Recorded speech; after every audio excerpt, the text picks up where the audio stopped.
Let's discuss about the very important parameter that is called oxidation number. So this is very important in redox reaction chapter, that is called oxidation number.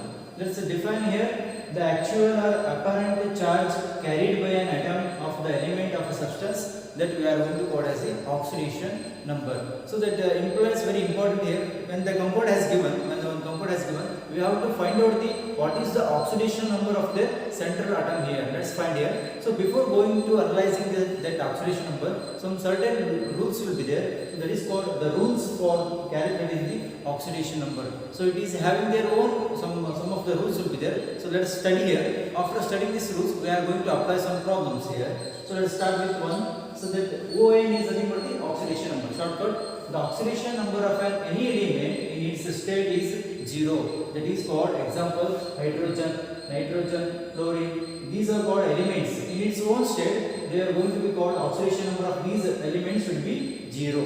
Second one, the oxidation number of a monoatomic ion is same as charge on it. Suppose you know this one. This is called monopositive element. That is sodium plus. What about its oxidation number? It's a charge. Oxidation number is nothing but the charge which is going to be carried out by their ions or atoms.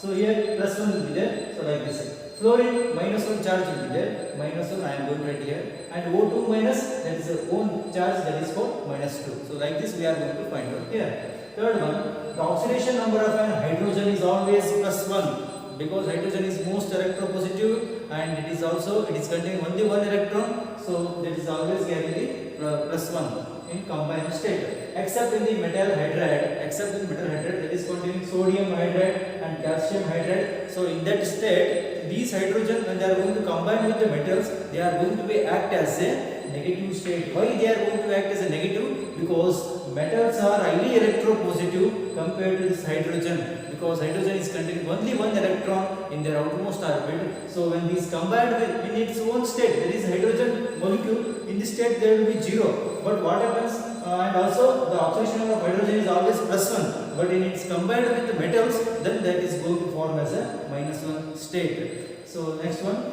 The common oxidation state of oxygen is minus 2. Yes, always it is a minus 2 will be there. Exception in peroxide. Peroxide is H2O2, hydrogen peroxide. So like H2O2 is having the charge minus 1. So whenever in the compounds oxygen has given, its valency or its oxidation state or its oxidation number should be denoted by always minus 2. But whereas in exception in hydrogen peroxide, it is carrying minus 1.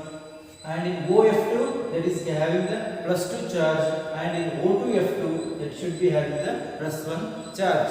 So let's continue with the fifth rule. So halogens having oxidation number as a minus 1. Yes, always halogens means group 17 elements, always they are showing the minus 1 charge. Like alkali metals, right? Alkali metals, they are always showing the plus 1 charge, but whatever halogens, they will be having the minus 1. So that's why sodium metal and chlorine molecule, they are going to be forming here like this. So having minus 1, but in interhalogen compounds, they should be having the, they exhibit positive oxidation number as plus 1, plus 3, plus 5 and plus 7.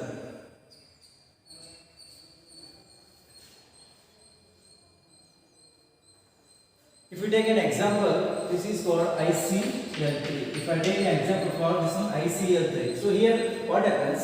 So this is called example for the interhalogen compounds. What do you mean by this interhalogen? Means when the halogens and halogens, they are going to be combining, that we are going to call as the interhalogen compounds here. So like this. So if they form like this, what happens? They are going to show the oxidation number as respectively plus 1, plus 3, plus 5 and plus 7. Like this should be there. Suppose you know this one. Chlorine is having the minus 1 charge, right? So if it is 3 chlorine means the iodine gets a charge as a plus 3 like this, plus 1, plus 3. So one halogen contains the positive charge, one halogen is showing the negative charge in case of the interhalogen compounds. And sixth one, the oxidation number of an alkali metals and alkaline earth metals in their compounds, always they showing the plus 1 and plus 2 respectively. So group 1 elements like showing hydrogen, sodium, potassium, rubidium, cesium, these always showing the plus 1 charge. And group 2 considering the magnesium, calcium, so these are showing the plus 2 respectively.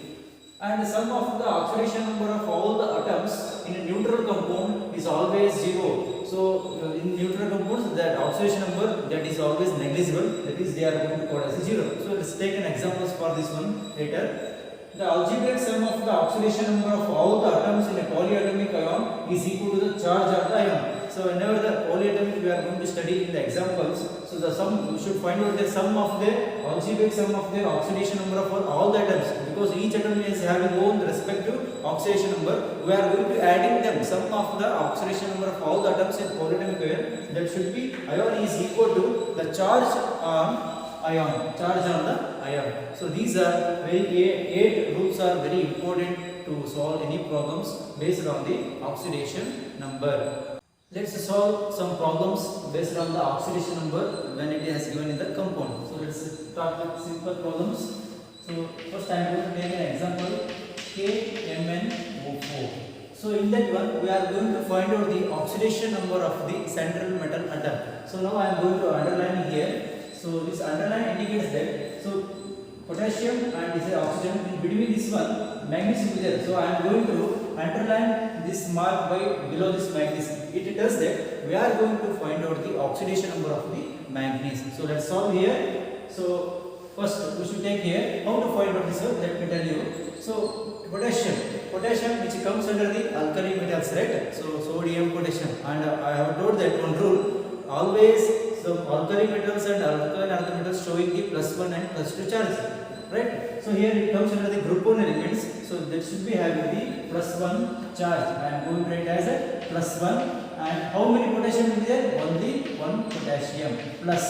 Whatever this manganese, we are going to find it here. So that's why I am going to take it as X, and manganese as a X, and plus. So here, because the algebraic sum of the oxidation number, we are going to find it here. So that's why we are going to adding here. And how many oxygens will be there? 4 oxygen. What about the oxygen valency here? That is oxidation number. That should be -2. Always oxygen should be having the -2, except in hydrogen peroxide, OF2 and OTF2. But here, that type of compounds will be not given here. So you should not worry about this one. Simply the oxygen valence should be -2. That should be equal to 0. That should be equal to 0. Why it is 0? Because there is no valency on these molecules. That's why any charge on these molecules. That's why we are going to take it as 0.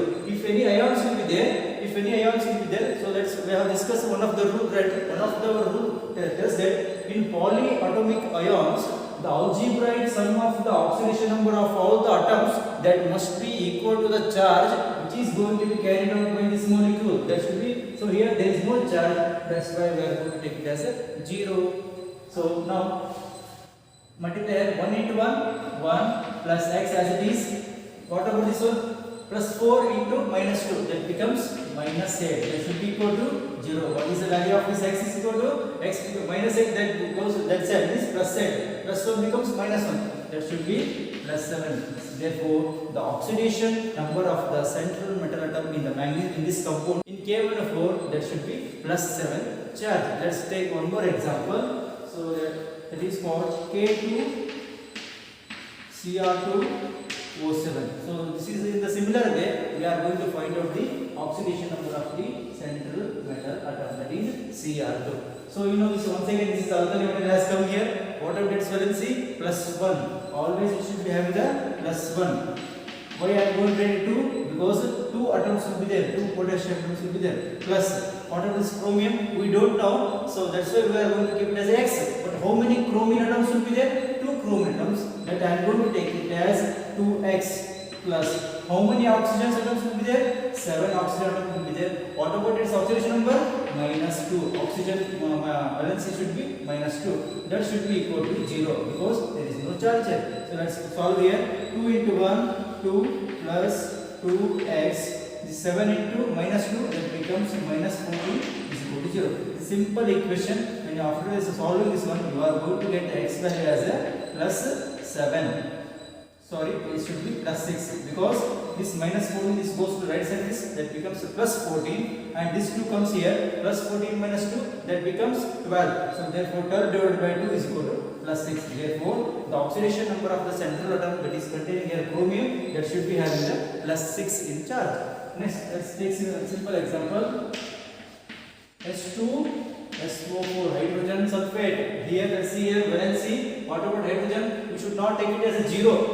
Why? Because this is addition to this compound. If it is single hydrogen gas will be there. Suppose if it is hydrogen or nitrogen differently they are given, then that's the time that becomes 0 values. But here it is attached to some compound, some atoms. So that's why. What about hydrogen valency? Hydrogen valency is +1. So +1. How many hydrogen? 2 hydrogen. Plus sulfur. We should find out here sulfur. X. Plus how many oxygens? 4 oxygen. Valency -2.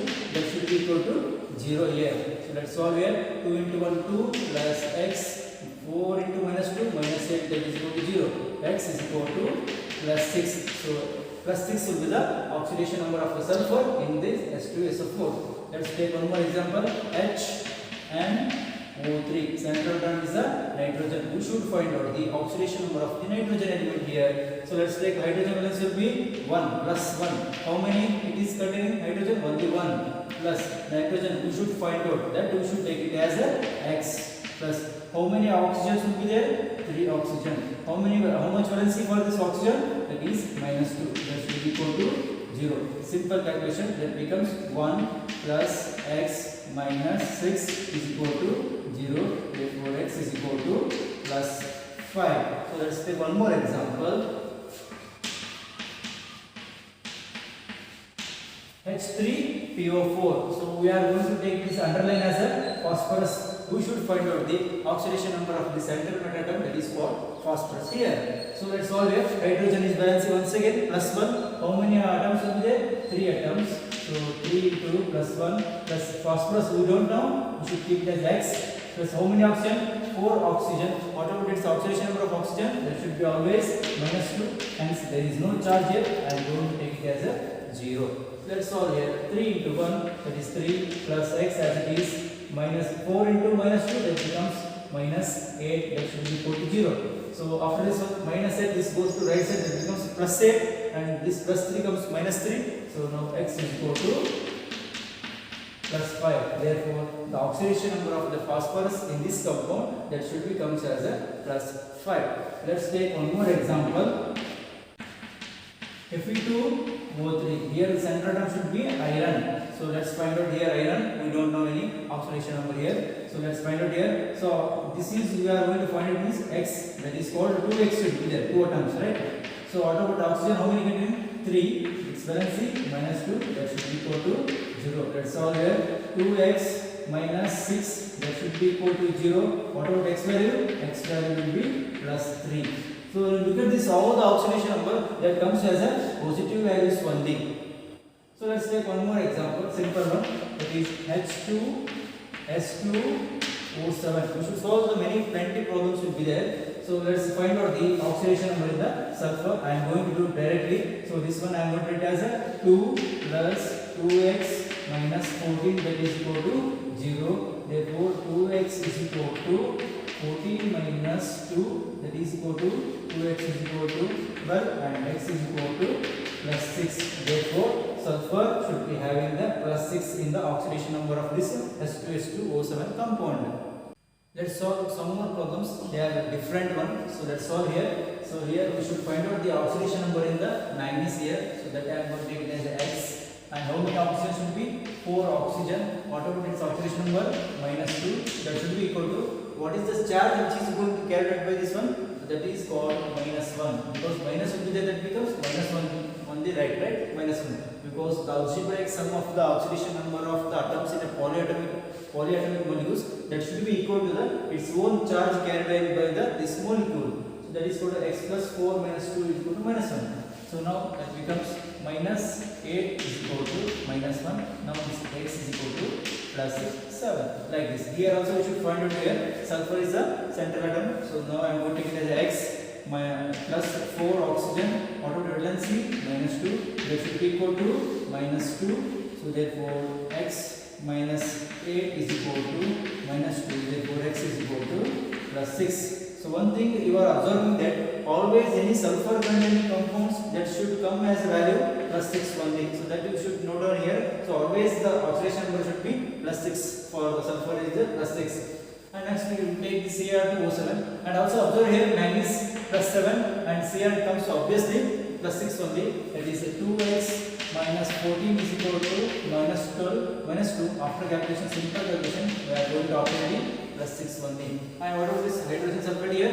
Santratum, sulfur with it. So obviously it comes a plus 6 only. So let's see here 1 plus x minus 8 is equal to minus 1. So x minus 7 is equal to minus 1. That should be x is equal to plus 6 only. So what about this one? Carbonate. Here center term should be carbon. So x minus 6 is equal to minus 2. That x is equal to minus 2 plus 6 becomes x is equal to plus 4. So that's why always carbon is a tetravalent. It comes to oxidation number should be plus 4. So like this we are going to solve the oxidation number of the variety of the problems.